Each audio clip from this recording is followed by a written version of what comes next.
नमस्कार दोस्तों, जय हिंद, वंदे मातरम। स्वागत करते हैं आपके अपने YouTube channel Jaiswal coaching centre पर। दोस्तों मैं आपके साथ विजय सर। दोस्तों आज की वीडियो में बात करेंगे पर्यावरण के विटामिन से संबंधित महत्वपूर्ण प्रश्न। दोस्तों यहाँ पे साइंस का पार्ट लेकर चल रहे हैं क्योंकि पर्यावरण में आपका साइंस भी पूछा जाता है और विटामिन से दोस्तों एक प्रश्न आपका जरूर आता है। तो आइए महत्वपूर्ण प्रश्न विथ डिटेल के साथ जानेंगे क्या सारी चीज़ें हैं यहाँ पर। पहला प्रश्न स्क्रीन पर यह है कि विटामिन घुलनशील के आधार पर दो प्रकार के होते हैं। सभी लोग जानते हैं दोस्तों विटामिन कैसे होते हैं। विटामिन घुलनशील के आधार पर अगर देखा जाए तो दो प्रकार के होते हैं।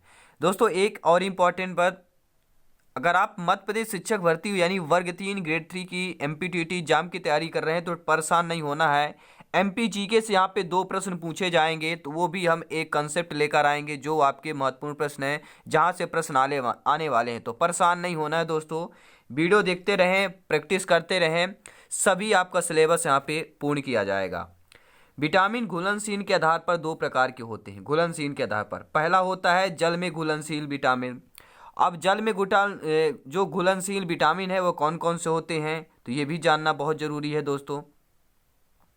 तो आपकी जो विटामिन घुलनशील के आधार पर दो प्रकार के होते हैं। पहला होता है जल में घुलनशील विटामिन, विटामिन बी और सी। दोस्तों विटामिन बी और सी जो है ये आपके दोनों जल में घुलनशील हैं, यानी इन विटामिन को, विटामिन बी और सी को जल में हम घोल सकते हैं, जल में घुल जाती है। और दूसरा होता है दोस्तों, दूसरा कौन सा होता है, वसा या कार्बनिक घोलकों में घुलनशील विटामिन, यानी कि जो आपके वसा या कार्बनिक घोलकों में घुलनशील होते हैं। वसा के साथ घुलनशील होगा या कार्बनिक पदार्थों के साथ ही घुलनशील होगा, पानी के साथ घुलनशील नहीं होता है। तो vitamin A, vitamin D, vitamin E, vitamin के, क्या याद रखिएगा, विटामिन ए, डी, ई और के, एडक, ठीक है, ये आपको ध्यान देना है। एडक वसा या कार्बनिक घोलकों में घुलनशील विटामिन क्या है, एडक है, ये आपको इतना याद रखना है। तो यहाँ पे आपका ट्रिक भी बन जाता है। तो दो चीज़ें महत्वपूर्ण हैं। अब दोस्तों यहाँ पे बात करेंगे विटामिन से महत्वपूर्ण प्रश्नों की बात करेंगे। विटामिन से संबंधित बहुत महत्वपूर्ण प्रश्न आके देखेंगे और जितने भी क्वेश्चन हो जाएंगे, हो सकेगा तो नेक्स्ट वीडियो में और भी पूरा कंप्लीट कर देंगे। आपका हर प्रश्न यहाँ पे कंप्लीट होगा दोस्तों। अब प्रश्न क्या है, रक्त स्कंदन में कौन सा विटामिन क्रियाशील होता है। जो रक्त स्कंदन होता है उसमें जो विटामिन जो है क्रियाशील कौन सा होता है, तो विटामिन के होता है। विटामिन के दोस्तों वह रक्त स्कंदन में क्या है, क्रियाशील होता है। नेक्स्ट क्वेश्चन देख लेते हैं। अगला प्रश्न है, आंख की स्वस्थता के लिए कौन सा विटामिन जरूरी है, यानी आंख को अगर स्वस्थ रखना है, स्वच्छ और स्वस्थ रखना है तो कौन सा विटामिन जरूरी होगा। दोस्तों आपके एग्जाम में आ सकता है vitamin A, B, C, D की ऐसे ऑप्शन दे दिया जाएगा, 4 ऑप्शन दे दिया जाएगा, उसमें से एक सही आपका होगा। तो सही क्या होगा, आंख की स्वस्थता के लिए कौन सा विटामिन जरूरी होता है, तो विटामिन ए होता है। सभी लोग जानते हैं विटामिन ए की कमी से रतौंधी रोग होता है। विटामिन ए की कमी से कौन सा रोग होता है, तो दोस्तों रतौंधी रोग जो होता है वह विटामिन ए की कमी से ही होता है, ठीक है। तो अगर आंखों की स्वस्थता के लिए चाहिए तो विटामिन ए आपको भरपूर लेना चाहिए। अगला प्रश्न स्क्रीन पर देख लेते हैं, अंकुरित गेहूं में कौन सा विटामिन पाया जाता है। सभी लोग यहाँ पे कमेंट करेंगे सर अंकुरित गेहूं में कौन सा विटामिन पाया जाता है।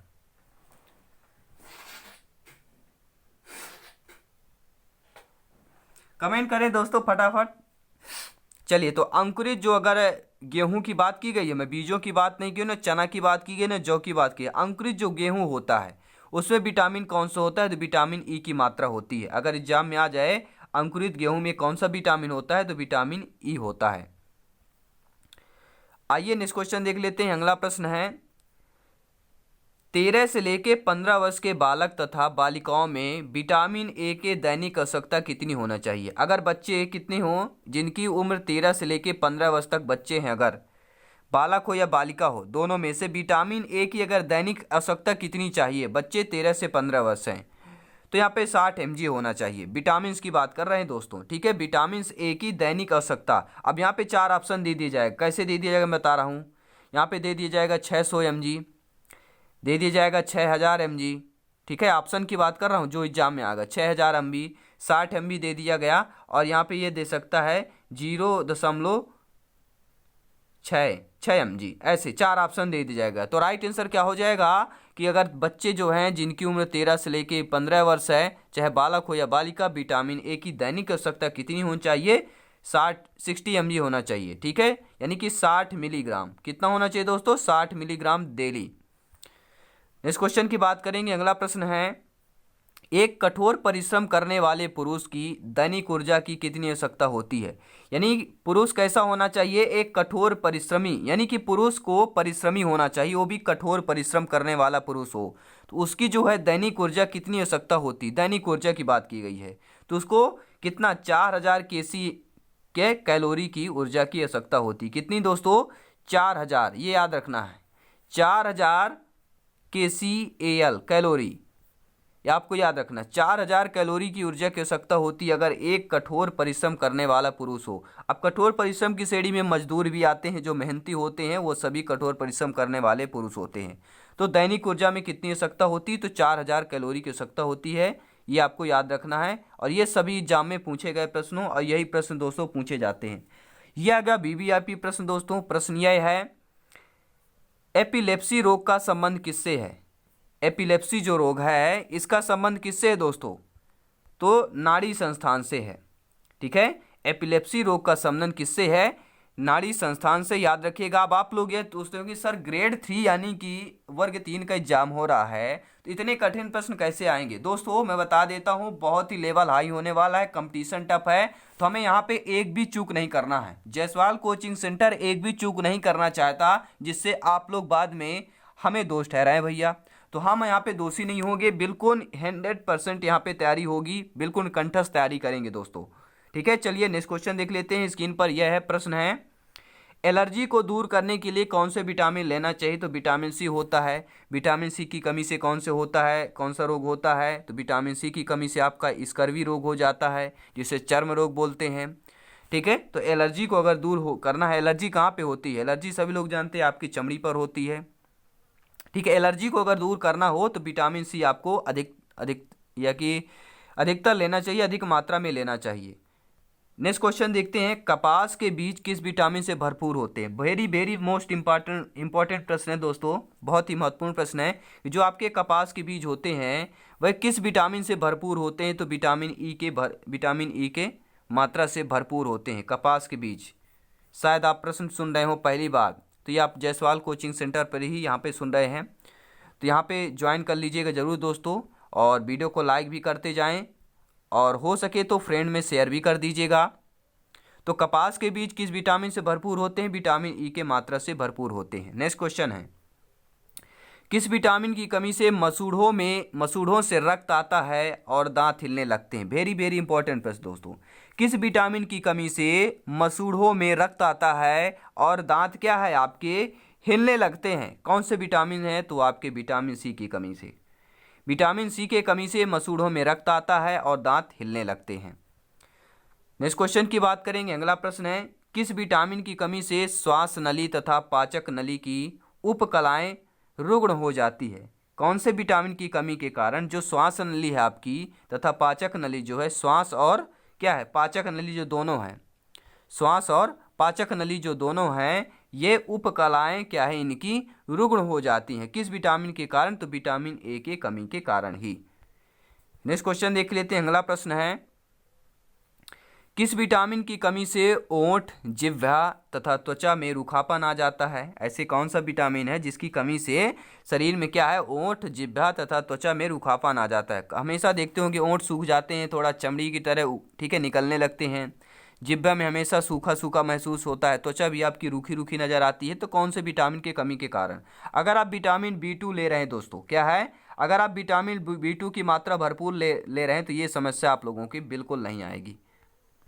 तो विटामिन B2 की कमी के कारण ही ये सारे आपके रूखापन आता है जिह्वा में, त्वचा में, ओठ में। ठीक है, आइए अगला प्रश्न देख लेते हैं। नेक्स्ट क्वेश्चन है दोस्तों, किस विटामिन की कमी से जीरोप्थैल्मिया क्या है दोस्तों, जीरोप्थैल्मिया आपका जो है नामक रोग हो जाता है? सभी लोग बताएं, किस विटामिन की कमी से जीरोप्थैल्मिया नामक रोग हो जाता है? तो दोस्तों विटामिन ए की कमी के कारण आपका जीरोप्थैल्मिया नामक रोग हो जाता है। कौन सा? विटामिन ए की कमी के कारण। नेक्स्ट क्वेश्चन देख लेते हैं। अगला प्रश्न स्क्रीन पर है, किस विटामिन की कमी से नपुंसकता आती है? बहुत ही अच्छा प्रश्न साहब, ये दोस्तों काफ़ी बार यह कॉम्पिटिटिव एग्जाम में पूछा गया प्रश्न है। तो किस विटामिन की कमी से नपुंसकता आती है? विटामिन ई की कमी से। इसलिए अगर जो भी समस्या हो तो विटामिन ई की भरपूर मात्रा में लें ताकि आपका पुरुषार्थ बना रहे दोस्तों। अगला प्रश्न की बात करेंगे। नेक्स्ट क्वेश्चन स्क्रीन पर है, बहुत ही प्यारा सा प्रश्न है कि किस विटामिन की कमी से बाल झड़ते हैं? ये लगभग आपके दोस्तों हिंदुस्तान में सभी के बता रहा हूँ, ऑल वर्ल्ड की बात कर रहा हूँ, 80% लोगों की यही शिकायत है कि बाल झड़ते क्यों हैं। तो भैया जब आप इस विटामिन को भरपूर यूज नहीं करोगे, उपयोग नहीं करोगे, शरीर में नहीं लोगे, बॉडी में नहीं लोगे, तो भैया बाल तो झड़ेंगे ही। तो विटामिन एच यानी बायोटीन की कमी के कारण ही हमारे बाल झड़ते हैं। नेक्स्ट क्वेश्चन की बात करते हैं। अगला प्रश्न है, किस विटामिन की कमी से पेलाग्रा रोग होता है? बहुत ही महत्वपूर्ण प्रश्न। किस विटामिन की कमी से पेलाग्रा रोग होता है? तो विटामिन B5 की कमी से पेलाग्रा रोग होता है। किस विटामिन की कमी से पेलाग्रा रोग जाता है दोस्तों? विटामिन B5 की कमी के कारण ही होता है। नेक्स्ट क्वेश्चन देख लेते हैं, किस विटामिन को पेलाग्रा निरोधी कहा जाता है? ऐसा कौन सा विटामिन है जिसको पेलाग्रा निरोधी कहा जाता है? दोस्तों वह विटामिन B5 ही है। दोनों का आंसर सेम है लेकिन क्वेश्चन अलग अलग हैं। अगला प्रश्न आइए देख लेते हैं, किस विटामिन की कमी से स्कर्वी रोग होता है? सभी लोग कमेंट करेंगे, हर बच्चे भाई कमेंट करें, हर भाई बहन, हर गृहिणी, हर शिक्षक बंधु जिसका सपना है भैया गवर्नमेंट जॉब पाना, तो सभी लोग यहाँ पे कमेंट करें किस विटामिन की कमी से स्कर्वी रोग होता है। बहुत ही नॉर्मल प्रश्न है, 99% लोग इसका आंसर दे लेंगे। बिल्कुल बता रहा हूँ दोस्तों, लगभग सभी लोग आंसर दीजिए कमेंट बॉक्स में, स्कर्वी रोग किस विटामिन के कमी के कारण होता है? तो राइट आंसर आपका विटामिन सी की कमी के कारण ही होता है। नेक्स्ट क्वेश्चन की बात करेंगे। अगला प्रश्न है, किस विटामिन को प्रजनन विटामिन भी कहते हैं? बहुत अच्छा प्रश्न है दोस्तों। अब यहाँ पे 4 ऑप्शन दे दी गया, C, D, E, B, मतलब ऐसे दे दिया गया। तो देखिए C, D और आपका E और B ऐसे ऑप्शन दे दिया गया। तो किस विटामिन की कमी के कारण से आपका जो है प्रजनन विटामिन भी कहते हैं किस विटामिन को? तो विटामिन ई को आपको प्रजनन विटामिन के नाम से भी जाना जाता है। तो ये भी आपको याद रखना है। नेक्स्ट क्वेश्चन की बात करेंगे, स्क्रीन पर आ चुका है, किस विटामिन को रासायनिक नाम यानी कि किस विटामिन का जो आपका रासायनिक नाम राइबोफ्लेविन है? तो दोस्तों रासायनिक नाम भी यहाँ पे विटामिन के आपके पूछ लिए जाते हैं। तो ऐसा कौन सा विटामिन है जिसका रासायनिक नाम राइबोफ्लेविन है? ऑप्शन दे दिया जाए तो B2 है। यहाँ पर विटामिन B2 का नाम ही आपका राइबोफ्लेविन है दोस्तों। चाहे बात करेंगे सी टेट की, चाहे बात करें यूपी टेट की, MP टेट, रीट, सभी के लिए इंपॉर्टेंट है दोस्तों, सभी शिक्षक भर्ती के लिए इंपॉर्टेंट है। और ये लास्ट क्वेश्चन है आज के वीडियो का, इस वीडियो का। और भी दोस्तों हम नेक्स्ट वीडियो में लेकर आएंगे, बहुत ही महत्वपूर्ण, क्योंकि विटामिन से आपके 1 से 2 नंबर के जरूर पूछे जाते हैं। तो हम पूरा यहाँ पे कंठस्थ करेंगे विटामिन का पार्ट आपका। तो किस विटामिन को हार्मोन समझा जाता है? जो हार्मोन होता है वह किस विटामिन को समझा जाता है? तो विटामिन डी को। विटामिन डी के स्रोत सभी लोग जानते हैं, सबसे बड़ा आपका विटामिन डी का स्रोत दोस्तों सूर्य का प्रकाश है। सूर्य का प्रकाश दोस्तों विटामिन डी का सबसे बड़ा स्रोत है, यहाँ पे याद रखिएगा। तो विटामिन डी को ही हार्मोन समझा जाता है। ये रहे दोस्तों आपके महत्वपूर्ण प्रश्न। दोस्तों अभी तक हमने दोस्तों यहाँ पे पूरा डिटेल के साथ लेकर आते हैं ताकि आपको गहराई से समझाया जा सके, आप अच्छे तरीके से समझ सकें दोस्तों।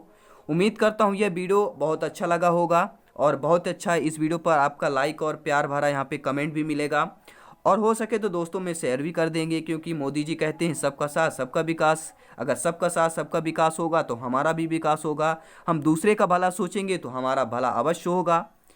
तो यही तो रीत ही है दोस्तों। चलिए तो मिलते हैं नेक्स्ट क्लास में, हम 30 प्रश्न लेकर और भी आएंगे विटामिन से संबंधित नेक्स्ट वीडियो में। तो जय हिंद, वंदे मातरम, हंसते रहिए, मुस्कुराते रहिए, परिवार के साथ सारी खुशियां बांटिए दोस्तों। और ये जायसवाल कोचिंग सेंटर, ये भी आपका एक परिवार है, इस पर भी खुशियां बिल्कुल बरसाइए, लाइक कमेंट शेयर करिए और लोगों को भी बताइए कि यहाँ पर भी आपको अच्छे प्रश्न मिलते हैं जायसवाल कोचिंग सेंटर पर भी। ठीक है, ये लोकल चैनल है, लोकल को वोकल बनाना ये आपके लिए काम है दोस्तों। जैसे मोदी जी कहते हैं लोकल को वोकल बनाना, तो लोकल को वोकल आप लोग ही बना सकते हैं दोस्तों। जय हिंद, वंदे मातरम। चलिए मिलते हैं नेक्स्ट।